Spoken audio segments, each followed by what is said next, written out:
Nas nossos vídeos sobre batalha espiritual, vou falar sobre os anjos.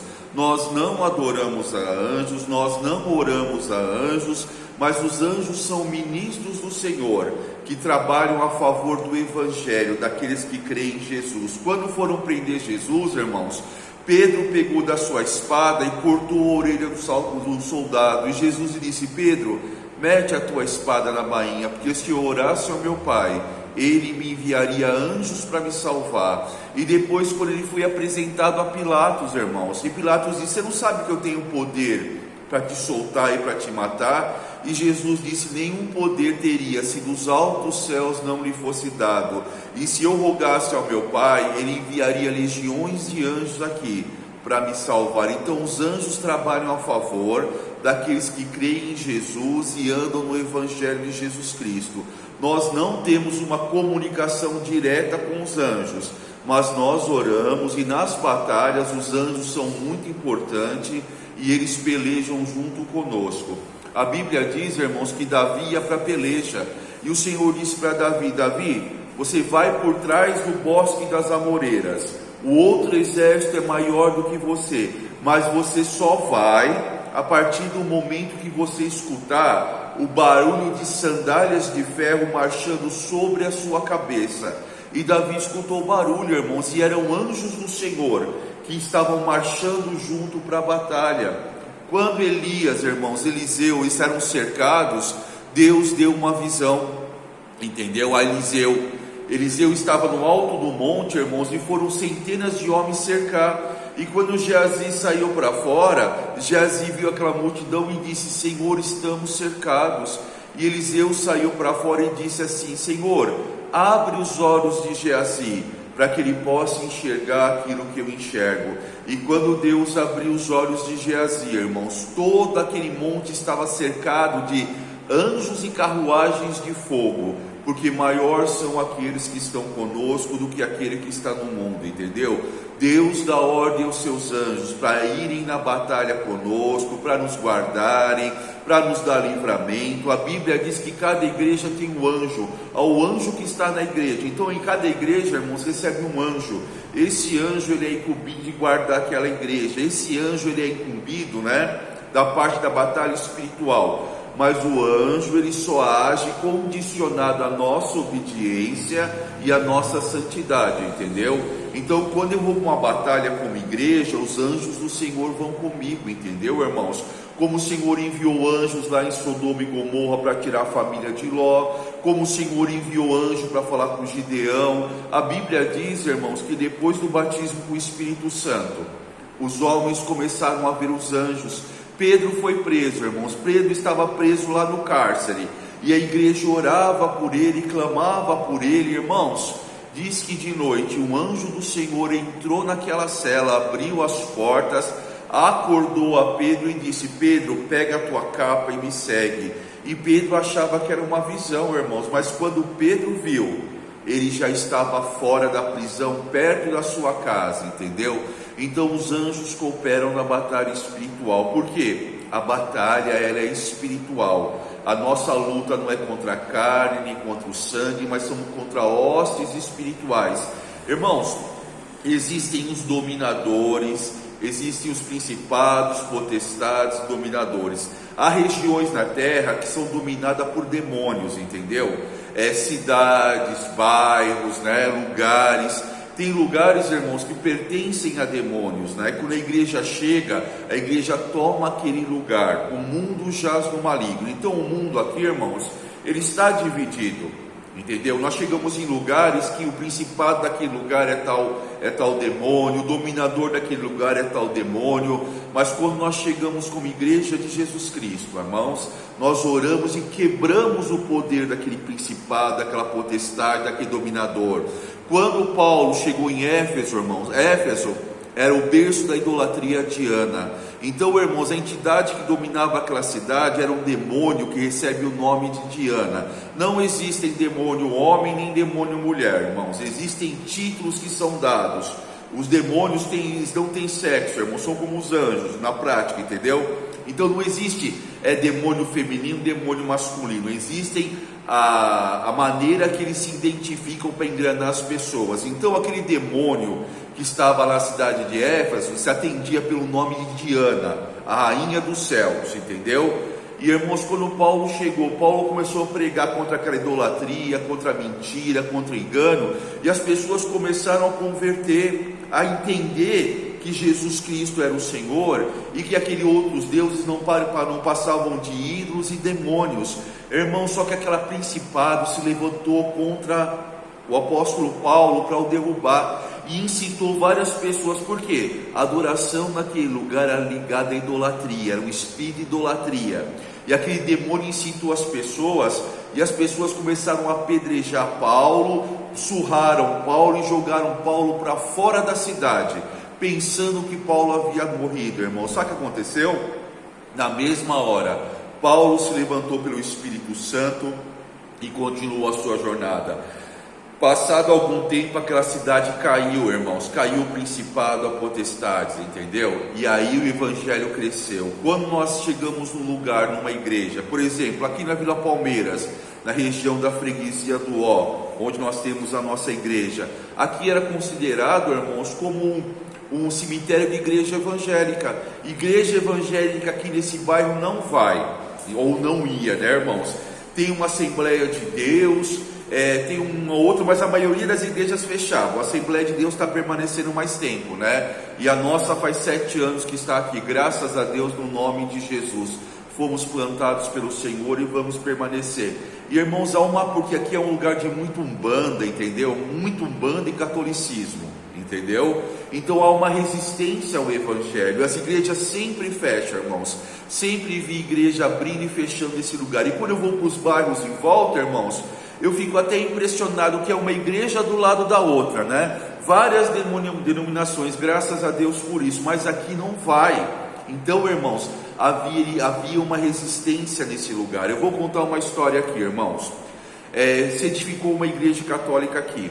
Havia uma capela pequena, se edificou uma igreja grande aqui, né? E o padre que edificou essa igreja, ele trabalhou, ele lutou, ele edificou essa igreja e ficou uma igreja católica bonita, irmãos, com torres, né, com o segundo padrão deles, com santos, tudo perfeito. Quando era para inaugurar esta igreja, irmãos, o bispo regional passou essa igreja para um outro padre. E este padre ficou tão revoltado, irmãos, que ele subiu no alto da torre. Isso uma irmã, né? Uma senhora que era antiga no bairro, a dona Leni, ela era até presidente da associação dos bairros aqui. Ela que contou essa história, ela morreu, já ela faleceu. Então eram as moradoras mais antigas aqui da região. Diz que esse padre subiu, batia o sino e amaldiçoava o lugar, dizendo que este lugar nunca ia para frente, que as pessoas aqui nunca iam prosperar, e batia o sino e amaldiçoava, né? E ele teve poder de amaldiçoar porque ele era uma autoridade. Todos aqui eram católicos, né, irmãos? Antigamente tinha aquelas procissões grandes, hoje não existe mais isso, né? Mas antigamente era um reduto católico. Então, irmãos, durante anos e anos essa maldição ela aconteceu. Nada acontecia nesse bairro, nada, só pelo contrário, tudo ia fechando. Tudo que tinha nesse bairro ia fechando, né? Não tem um banco, não tinha comércio, tinha 2 padarias fechou, tinha 2 farmácias fecharam, tinha lojas fecharam, e foi ficando um lugar bem pacato, né? E nada acontecia aqui. Todo lugar tem banco, acontece as coisas, até os ônibus que passavam no bairro tiraram, entendeu, irmãos? E um dia eu escutando essa história, que ela estava fazendo unha com a minha prima, eu escutei essa história, eu falei, meu Deus, né? E eu moro, irmãos, bem em frente à igreja católica, a casa da minha avó um sobrado, que é bem em frente. Tanto é que minha avó e o meu avô são um dos fundadores desta igreja católica, né? Meu avô e minha avó, eles são um dos que a cooperaram para a construção, por serem os primeiros moradores do bairro, né? E irmãos, eu cheguei em frente da torre, lá da sacada da casa da minha avó aqui em cima, e eu orei quebrando esta maldição no nome de Jesus. Falei, Senhor, no nome do Senhor Jesus, é quebrada toda a maldição que foi lançada sobre este bairro. Haverá prosperidade, haverá renovo, porque nada se construía, nada mudava aqui, entendeu? Era um lugar esquecido. Todo mundo falava que a Vila Palmeira é um lugar que foi esquecido. E orando, quebrando, e na autoridade de Jesus e da igreja de Jesus Cristo, irmãos, foi quebrada esta malignidade. Irmãos, passou uma semana, eu escutei um barulho, um estrondo. Aqui na esquina tinha o prédio mais antigo do bairro, um dos primeiros, que era uma padaria, tinha um dentista, açougue, tudo já estava abandonado anos e anos, né? Falavam até que era assombrado, irmãos, porque morreu uma pessoa lá, segundo o costume, e ninguém mais queria alugar. Demoliram aquele prédio, irmãos, entendeu? Acordamos com o barulho dos tratores derrubando, e depois disso começou a derrubar tudo, construir. Agora eu fico até triste, irmãos, porque todas as casas antigas aqui no bairro, os terrenos grandes, né? Que os terrenos aqui são de 500 metros quadrados, então o pessoal compra 2, 3, estão fazendo prédios. Houve uma transformação, por quê? A maldição foi quebrada. Maldição existe, maldição ela pega, ainda mais que aquele padre, ele era autoridade espiritual na região, porque todos eram católicos, e todos estavam debaixo da autoridade daquela igreja, daquele padre, entendeu? Mas em nome do Senhor Jesus foi quebrado. Então eu falo para vocês, irmãos, que existem muitas coisas que nós precisamos aprender. A Bíblia diz que é pelas tuas palavras viverei, ou pelas tuas palavras morrerei. O poder da vida e da morte está na boca das pessoas. Então, irmãos, quando você amaldiçoa, toma cuidado.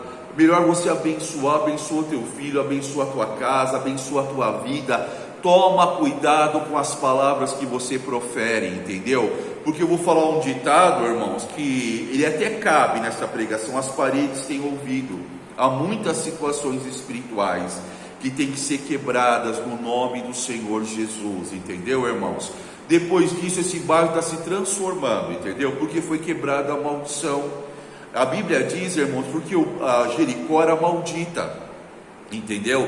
Porque foi a primeira cidade que resistiu a Deus e caiu, não era para ninguém pegar nada. Até as águas de Jericó se tornaram amargas, e era um riacho bom, um riacho bem cauduloso, né?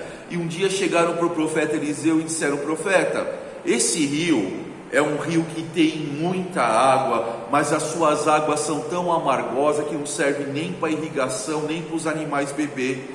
Aí, irmãos, Eliseu pediu um prato de sal. Me traga um prato de sal, representando, irmãos, que nós somos luz do mundo e sal da terra. As nossas atitudes, as nossas orações, elas trazem cura. E pegando Eliseu aquele sal, ele orou e jogou naquela água, e a partir daquele momento as águas se tornaram águas cristalinas e potáveis para irrigação, para beber, para os animais, entendeu, irmãos? Por isso que Jesus disse: vós sois o sal da terra e luz do mundo. Quando nós colocamos a nossa vida diante do Senhor e começamos a orar e clamar, irmãos, as coisas acontecem, amém? O Senhor diz, irmãos, que não se acende uma lâmpada para se colocar debaixo da mesa, mas nos lugares altos, para que todos vejam a sua luz e glorifiquem a Deus. Quando você conhece a Jesus, irmãos, uma luz começa a brilhar dentro de você. Você se torna luz. Então a tua oração tem poder, as tuas atitudes têm poder, porque a Bíblia diz que os sinais que seguem aqueles que creem em mim serão esse: em meu nome expulsarei os demônios, curarei os enfermos e falareis nova língua, e farei coisas maiores ainda, porquanto eu vou para o meu Pai, mas não vos deixei órfão, derramei sobre vós o meu Espírito, entendeu? Então, irmãos, eu e você precisamos de poder que vem dos altos céus. Jesus, irmãos, quando ele ressuscitou, ele ficou no espaço de 40 dias aparecendo para apóstolos, para várias pessoas, e no seu último dia ele disse assim: ficai em Jerusalém, até que dos altos céus sejais revestidos de poder. E soprou o Espírito Santo sobre eles, disse: recebam o Espírito Santo, e soprou o Espírito Santo. E passados 50 dias, irmãos, cerca de 80 homens e mulheres, cerca de 80 a 120 pessoas estavam no cenáculo orando, buscando o poder de Deus, sem saber o que ia fazer, sem saber da maneira que ia agir, quando de repente, irmãos, eles estavam orando num fervor, escutou um barulho de um vento que invadiu aquele cenáculo, abrindo as janelas, e em cima na cabeça de cada um deles, isso está no livro de Atos dos Apóstolos, a partir do capítulo 2, Todos eles foram cheios da presença do Espírito Santo, glorificavam a Deus, tinham visões, falavam em línguas celestiais e línguas humanas. E olha o mistério de Deus, irmãos, olha este mistério.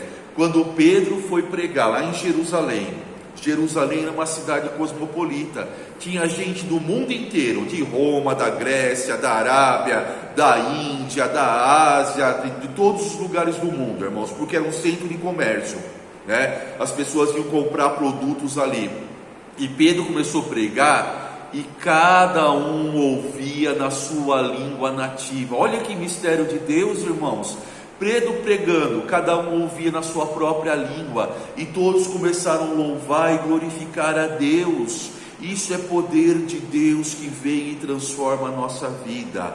Nós temos que buscar poder e sabedoria de Deus, conhecimento da verdade. Conhecereis a verdade, e a verdade nos livrará da mentira, do engano, entendeu? Do engano dos falsos deuses, do engano do espiritismo, da umbanda, do candomblé, do misticismo, da feitiçaria, da bruxaria. Existe só um Deus e só um Senhor, e existe um único só caminho que leva a Deus, que é Jesus Cristo, irmãos. Os outros caminhos nos afastam de Deus, entendeu? O único caminho que me leva a Deus é Jesus Cristo. Os outros me afastam de Deus, me enganam, me fazem cair na mentira. E eu falo, irmãos, existe muita mentira bonita, bem fundamentada, para enganar, entendeu? Para enganar. A Bíblia diz: se possível fosse até os escolhidos, mas aquele que é escolhido, que tem Jesus como Senhor da sua vida, ele não cai no engano. Batalha espiritual, irmãos, é quando os meus olhos se abrem e eu enxergo que existe o mundo espiritual. Os céus foram criados muito antes da terra, entendeu? As coisas espirituais são mais reais do que as naturais. As naturais foram criadas muitos séculos e séculos e séculos depois, irmãos, né? Então, irmãos, batalha espiritual é o momento que Jesus tira a venda dos meus olhos, desperta o meu espírito, amém, e me faz viver e entender as coisas espirituais.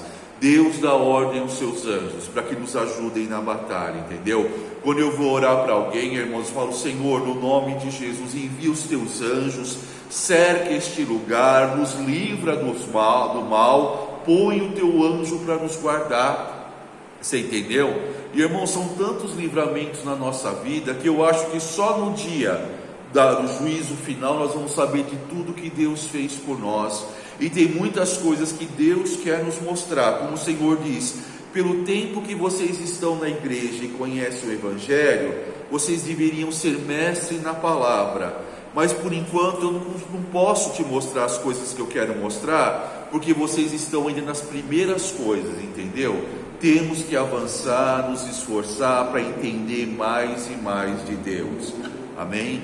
Deus te abençoe, Deus te dê alegria, Deus te dê paz, e que a presença do Espírito Santo te mostre o caminho, entendeu, irmãos?